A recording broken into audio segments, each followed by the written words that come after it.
Welcome back, folks. Today, we're embarking on a journey that veers a bit off of a regular path.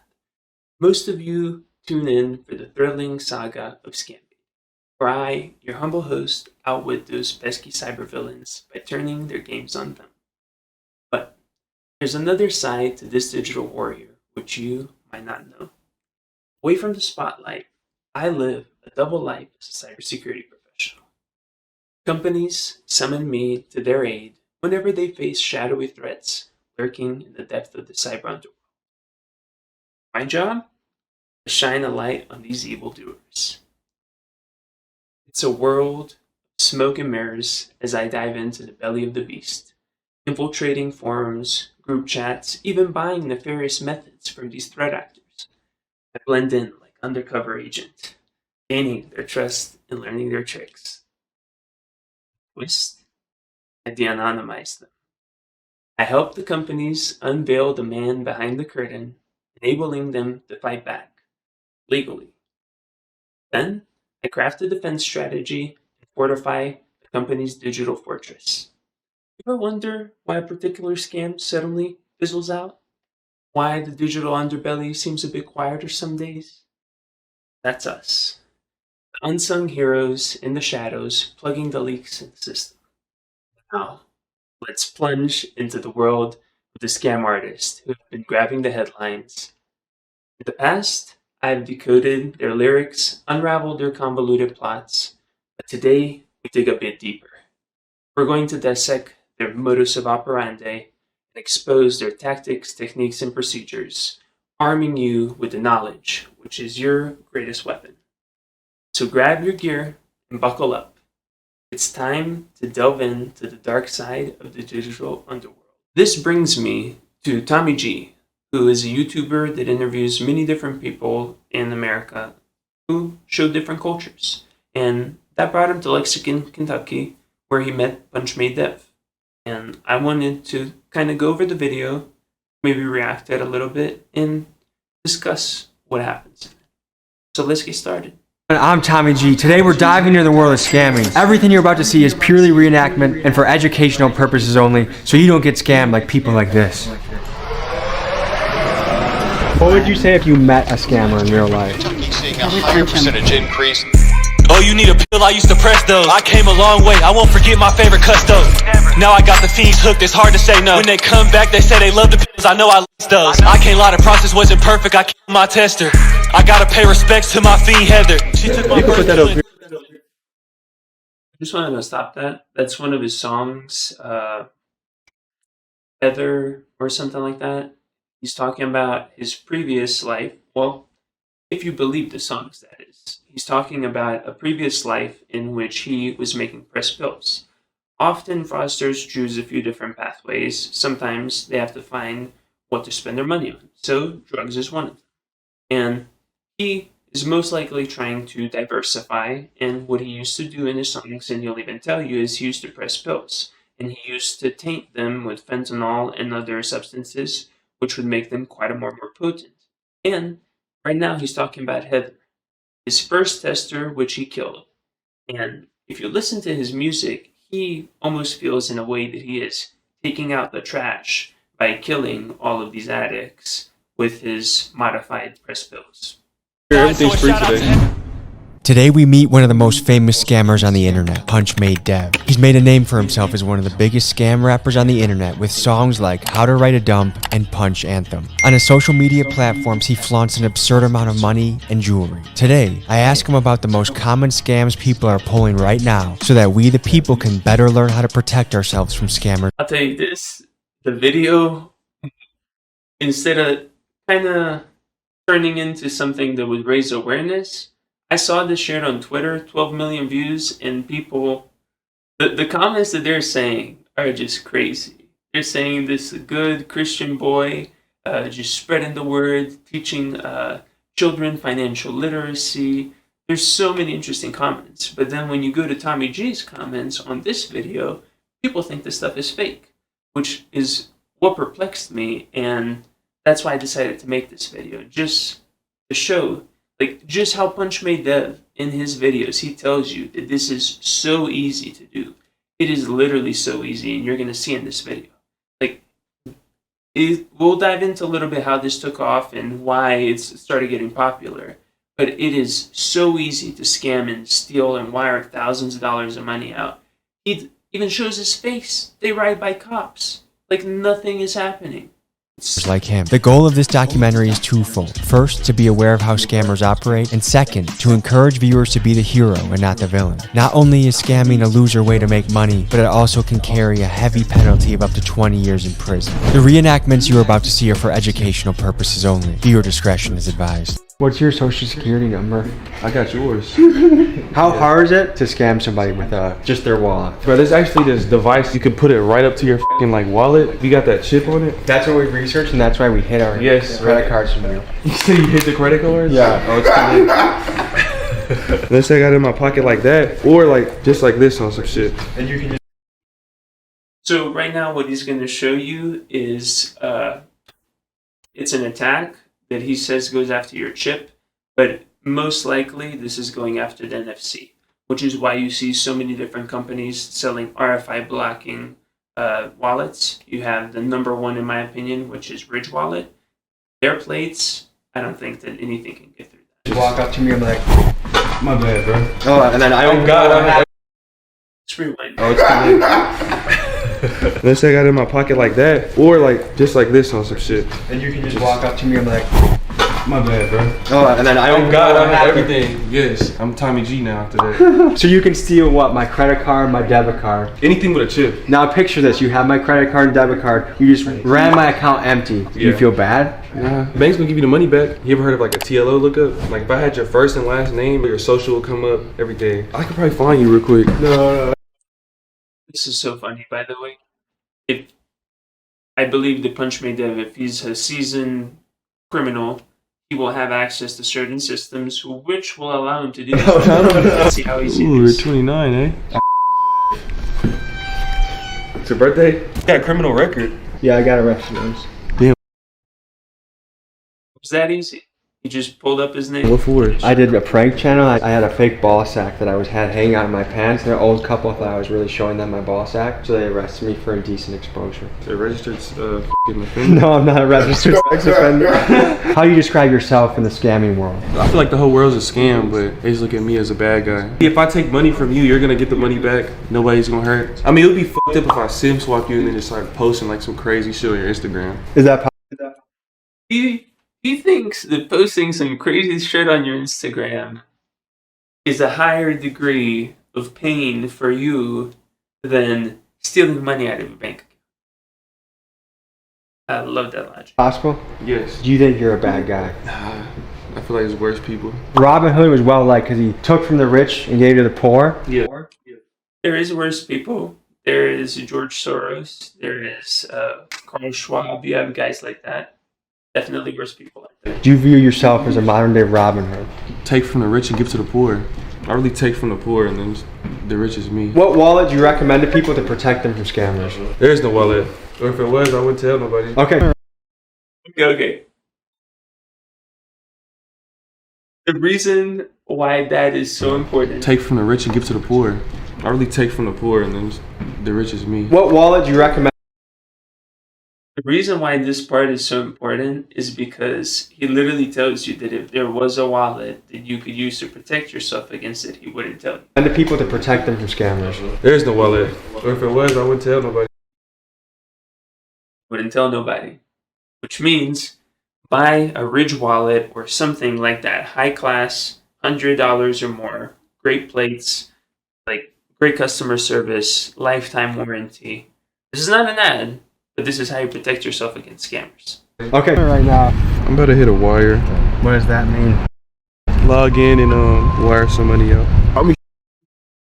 Again, so he's going to purchase the stolen credentials on a dark web marketplace or somewhere that gives him access to the logs. He's going to literally log into the bank account as if he's you, and then he, as you, is going to send that money out of your bank account to an account that he possesses ownership of. Or, as he will explain, that his runner is in charge of.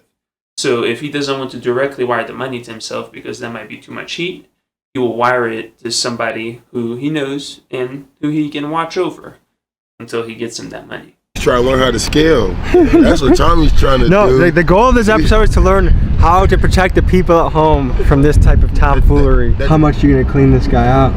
If they'll give me 20, I'll do it. What's gonna happen? You're gonna walk in there, you're gonna wire transfer money to yourself from someone else's account. How quick is all this gonna happen, you think? 10 minutes. Your balance right there, 430K. I'm about to wire that to this account that I got my hands on. I'm gonna try to just do a quick 10 real quick. Oh, how nice of you, Dev. You're only taking 10 racks instead of... Only 10,000. Only 10,000. They're only stealing $10,000. All right, let's do it. Hello. Good, how are you? Good. What can I do for you? I just want to make a withdrawal today, please. Yeah, no problem. Do you have your Yeah, I do. perfect. Whenever you're ready, you can either insert it or just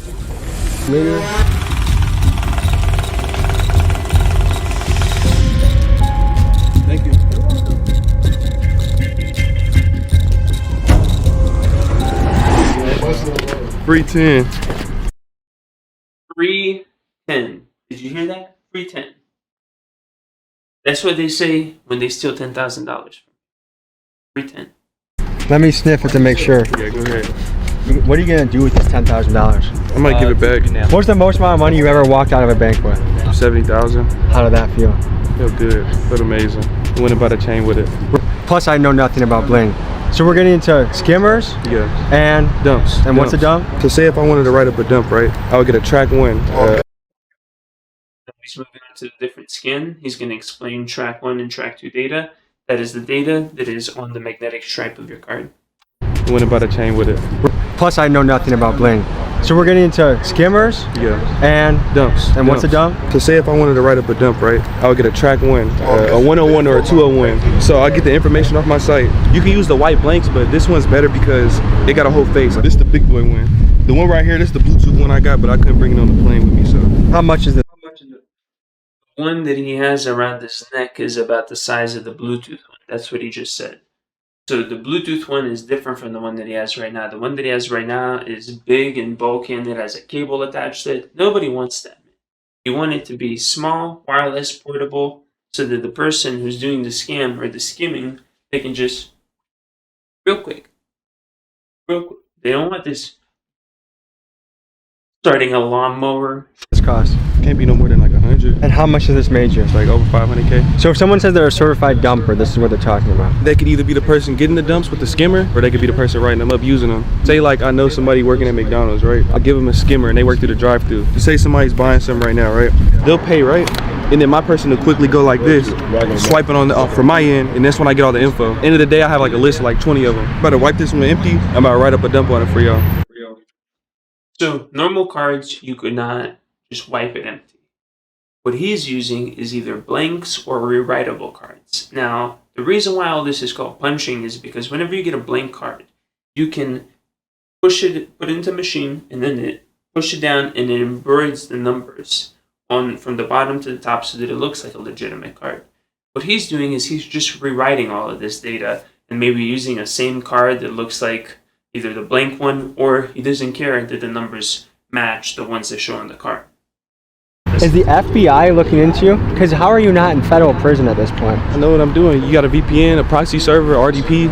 And the way someone stops this is by hitting lock on their bank account, right? Yeah. So as far as scamming goes, you feel like you're NBA level scammer? Oh, I'm like LeBron of the scamming and Michael Jordan combined. Does your mother know you're a scammer? Nah, I tell her I do crypto. All right, so now I got the numbers plugged in. I'm about to run this through. So now, After he blinked it out, now he wrote the new data. I just wrote somebody else's info right here. How much money is on that card? This one got about like a $600 balance. Wherever y'all went, we're about to go get it. About to show you how to use a clone card real quick. Easy money, man. Literally, the ATM has no idea the difference between a clone card and a regular card. You pop it in, you put in the PIN number, and then you punch in how much you want to take out. Simple as that. Okay, let's get Also, I want to stress the availability of all of this data on the dark web. There's literally over 20 markets dedicated to just selling credit card information, track data, dumps, logs. All of this is available almost for pennies on the dollar. That's why all of the risk that these people are taking is literally going there in person. That's why you have a guy like this guy who's doing the withdrawal right now. He is a runner. He is a money mule. Any of those words that you want to use.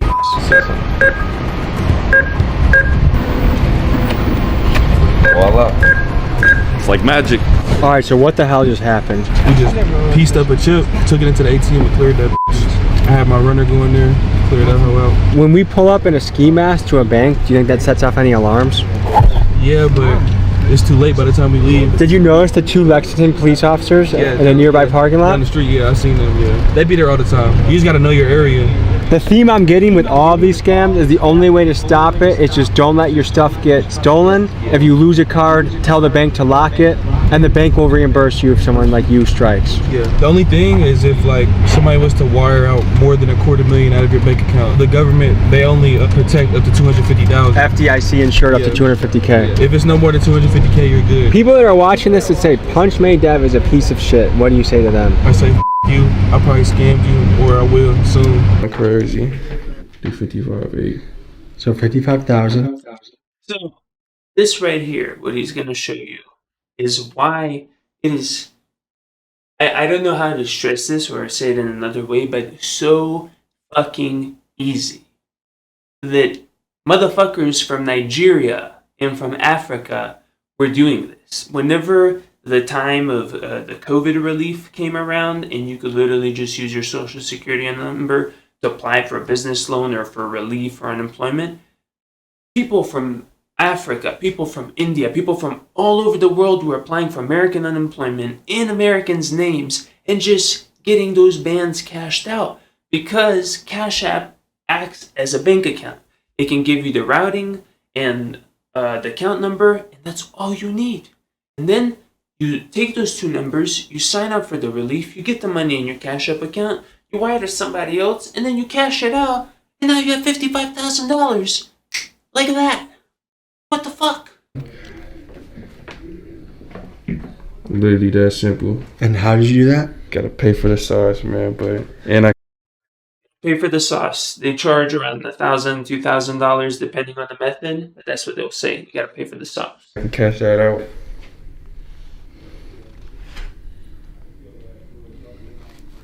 All right, I don't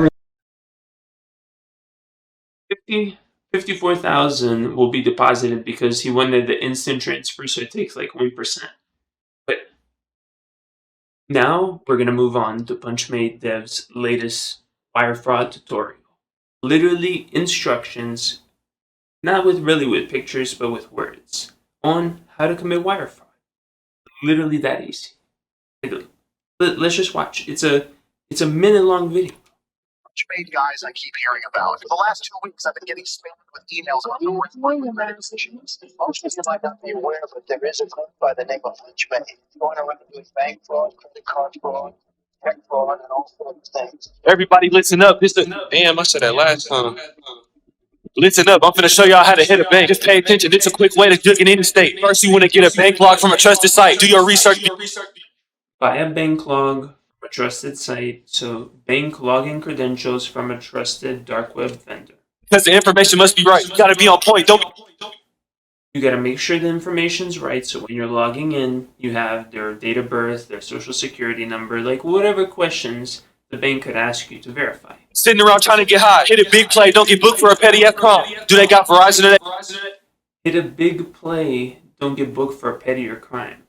One of the things that Punchmade Dev talks about is how people in America, specifically the hood, commit crimes, and they don't know that they can get a concealed carry legally, or that they can own a weapon legally, or that they can do a lot of the stuff like he's doing and with legal loopholes. Instead, they commit lower level fraud, which they get caught for and then put in jail for. Work for Sprint. You gotta know that if you want to hit this lit, you gotta call up to the company and SIM swap that shit so you can get the. You gotta call up to the company and SIM swap that bitch, which means that if the person whose account you're signing into has multi-factor authentication or some kind of authentication that will let them know, hey, a transfer is being initiated, we need a code from you, you must SIM swap that person. So you're going to figure out whether they're using T-Mobile, Verizon, AT&T, any of those, then contact the company, pretend you're them, social engineer them into swapping the SIM from their phone to your phone. So that way, that whenever the message comes through from the bank, you got the message. Phone calls, a text message that they get. You need that so you can log in with the code. But before you do that, make sure that you don't do this wrong. Don't let me find out that your dumbass had to log in through the phone. You got to change the location into their home. You got to change the location into their home, which you will use RDP, Remote Desktop Protocol, or a proxy that's going to put you almost smack right inside of their house. That you're going to need an RDP server. It should come with their IP. You got to plug it in the server. This might be a little hard, but it's hard being a worker. The bank will get their money back, so ain't nobody hurting. You just got in the account. Don't be getting too excited when you see the first amount. You just got into the bank account. You're seeing hundreds of thousands of dollars. Don't get excited. A certain way you got to wire all the money out. Don't be fucking up the... You got to wire that money out, so you got to think instead of acting rash. You go sit there down and out. Now you need a runner you can wire all the money to. Make sure The runner that we discussed, a person who's going to take the heat, the money mule, you break them off a good amount. They go on money too. break him off a good amount, which means he gets a cut of whatever you get. So that way that they're satisfied, they feel like their efforts and the risks that they're taking on are compensated. You might need him for another play. Let him run in for you. Some banks be asking hella questions, so it's hard to do. Okay, you SIM swap got a runner in a bank. Now it's time for you to wipe down all the money that they made. Go and send the wire out, send it straight to the runner's bank. Now it's time to wipe out all the money they made. Send it to your runner's bank account. You did everything right, then it's gonna be a piece of cake. Now that the wire went through, listen up. The money's basically yours if you don't somehow fuck it up. I can't forget my first play. I was somewhere turning up. Make sure you hit it while you can because the ham's gonna burn it up. Have the runner go inside, tell him withdraw all the pay. If it's a big play, have somebody wait outside the bank because they might try to run off, but we don't play about our pay. Imagine doing all that work and someone run off with your play. Make sure that your runner is not sketchy and that you have your boys to back you up.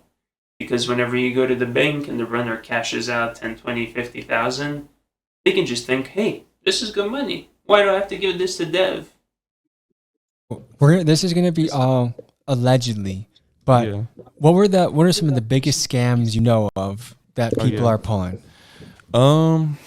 Wires. That's never going anywhere. You got checks too. I can give it like for the level. Like the bottom would be like CCs, like with credit cards, like just use somebody's card for some petty shit like Domino's or food like that. We had sausage pizza about 30 minutes before this podcast.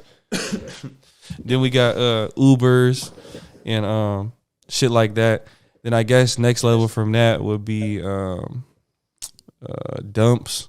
Go in the store and get like a bunch of merchandise. Phones. People will get like somebody's credit line. Go to the store and buy a bunch of merch, TVs, phones, laptops, any of that stuff that you can fit under a reasonable amount of money and that you can pawn or resell to somebody else. And the credit card is the first one that's pretty obvious. Somebody run in and get a bunch of phones, they'll sell them that way. Same with like PS4s and shit, sell them half off to like a big ass like electronics like store or whatever. Then above that I would say checks. Depending on I've seen people bust like big ass checks like 100K plus, like you got the right account, but like for the walk out of a bank with 100K cash. Yeah, but I feel like for the most part people do like more around like the 5 to 10K range. It just depends on like the age of the account and like the activity in the account. Like you can't just have an account that's got like you're only pulling in like $800 profit a month and then just randomly try to drop 50K in there. It's not gonna work. What he means by that is you can't use anybody's account. You have to, whenever you're purchasing the credentials online or in the dark web, you have to find an account that has like a high status, a high throughput. Because if the people, like he said, are only getting like $800 and you put through like 50K, there's going to be red flags going off. Like, how did these people get the money? Then above that though, the biggest one I would say right now that I know of is just wires. Like I know somebody who would just he punched a B&B and like so he got a free Airbnb in somebody else's name in Miami, like a top penthouse at the top. Then he literally sits at the top, opens up his laptop, busts like a wire for $30,000, makes $30K at the top, just closes his laptop and just leaves. Doesn't even sleep there. It's just crazy like that. Like people really work so hard, and there's just somebody like that just go to the top and just. So that he gets a penthouse, he logs into a laptop, Yeah. does a wire for 30,000, At and the then top, leaves. literally just closes that shit and leaves like nothing. And why does he leave? Why does he enjoy the penthouse? I guess he's on to the next or something. Just to say that He's he gonna did spend it? that money. Yeah, I guess. I don't know. It's free, so to him. I feel like that's different than our parents' and grandparents' generation. I feel like our grandparents would not have had. Well, obviously there was no scam rock and rollist. Like there was no one that was promoting that stuff and becoming famous. Like I feel like people would have been really upset. But scam rap is a real popular subculture of the rap world right now. Yeah, I think so too. Why do you think that is? I think because it really started with EDD, when it was like that California EDD and everybody was doing that. What is EDD? Unemployment. So people would just find. That was during the COVID era? Yeah. Okay. I think that's what made it real popular because it was always been a thing, but the fucking unemployment is what really like when people who don't even know nothing about scamming was just coming up like because it was easy. All you had to do was get somebody's info and it's for like a free like 20 bands. So I think that's what made it big because everybody was doing it and everybody was just intrigued by it. Everybody wants money, so. So how can you be so blatant? Like you literally have multiple songs that have unspeakable lyrics or like illegals or lyrics that are like illegal sounding and sketchy. How are you able to do that without fear of like anything happening to you? Because I'm innocent. I don't do anything. It's just educational reasons. I just know a lot about it. I'm just a researcher. So it seems like with a rap music video, as long as you say it's props or a recreation, you can pretty much do whatever you want. Yeah, I mean, as long as you're not really doing it behind the scenes. Like some people will go in there and say the guns are prop and everything, but if you're really shooting and killing that people, the video ain't gonna really help nothing. So saying it's props not gonna help anything. Let's go to back to the first time you had to restart your rap career. So you got roped into it. Everything. How did that happen, or what was the reason that happened?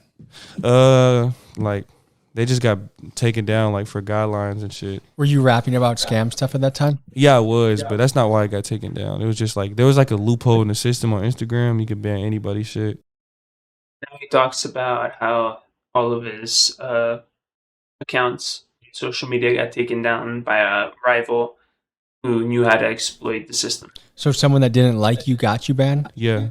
So how does that happen? It's just ways, loopholes, everything. It's kind of like it kind of died down now, but at the time, like everybody was getting deleted. But yeah, I lost everything. TikTok. So I literally one day had everything, and the next day I lost everything. Instagram, YouTube. I had to start like completely fresh from zero. It was terrible. So what was going through your mind? Because building up a following, building up a loyal audience can take years and years of hard work. Yeah. That got wiped away from you. What were you feeling that morning when you woke up and everything was gone? I just wanted to quit. It was terrible. It felt like the world was ending. That feeling that he felt, I hope that he knows that that's how most people feel whenever you take their fucking money from them. All right? Did you get depressed at all? Nah, because I've lost like hella shit before, so it's just like, I mean, you'll be not in a good mood, but I wouldn't say like depressed. Like I knew I was gonna like do it again, but it's just asked for like, I'll take like a week off to just mope around. Ask about Afterpay. Oh, Afterpay? What is that? Afterpay was like So this is the part of the video or the part of this podcast which really made me consider Punchmade Dev as somebody who has evolved from a kid or a young person who was pressing pills and killing random people to then committing fraud and committing different kinds of scams online to what he does now.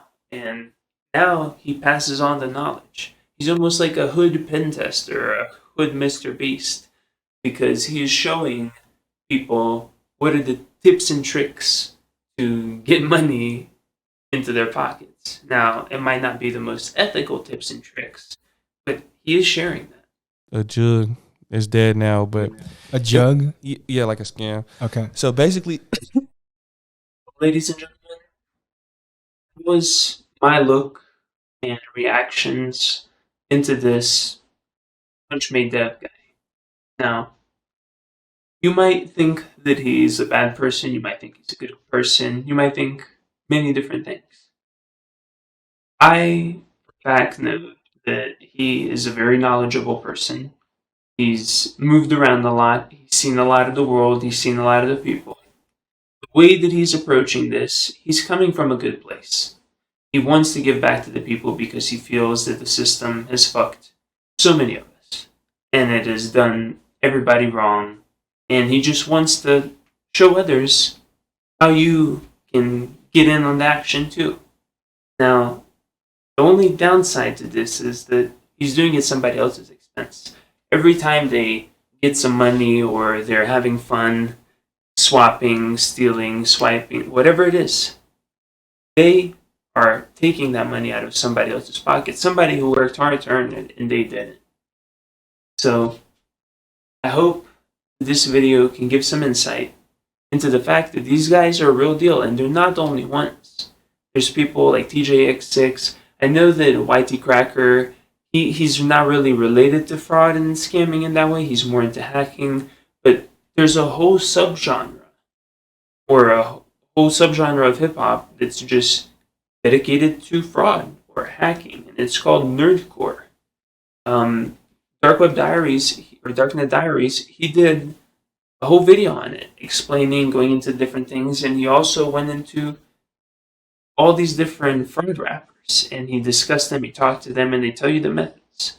I would encourage you to go and watch the podcast with Tommy G and with Punchmade Dev. It's less than an hour, but they did it right after they took the $10,000 and before he did the Cash App transfer that I showed on the video. So it's an insight into their world, into the methods, into the hood, into so many different things.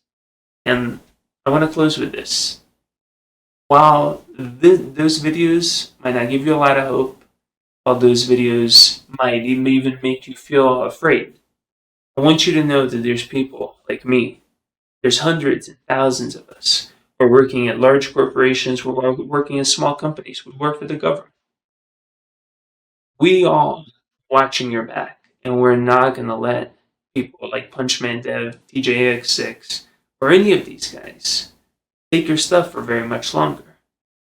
There will be repercussions.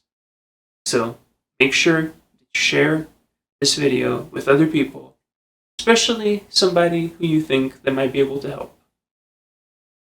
Until next time, it's Game Bait Sniper. Peace.